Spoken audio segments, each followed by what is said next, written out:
দ্বিতীয়বারের জন্য একটা জাতের ফল হলো এই জাতটা অনেক বেশি দাম দিয়ে আমার কেনা ছিল। এটা কেনা ছিল হংসিয়াং রেড ড্রাগন নামে।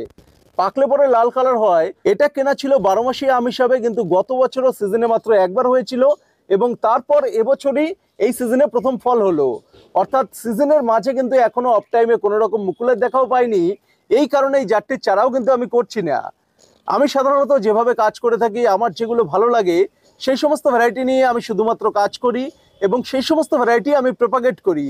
অবশ্যই সেই জাতটি আগে আমার কাছে সফল হতে হবে বা তার সফলতা আগে আমাকে দেখতে হবে, তারপর আমার বিবেচনায় যদি ভালো মনে হয় তখনই আমি জাতটাকে প্রপাগেট করব বা অন্যদের সাথে শেয়ার করব।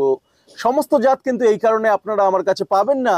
অনেকে বিভিন্ন ধরনের জামরুলের জাত খোঁজেন, চেরির জাত খোঁজেন। এই জাতগুলো আমার কাছে অনেক রয়েছে, কিন্তু প্রথমে সেই জাতগুলোকে আমাকে ইমপ্রেস করতে হবে। আমি যদি সেই জাতগুলো থেকে ইমপ্রেস হই বা আমার যদি মনে হয় এটা ভালো জিনিস, তাহলে পরবর্তীতে আমি প্রপাগেশনে যাব। কিন্তু প্রথমে আমার ভ্যারাইটিগুলো টেস্ট করতে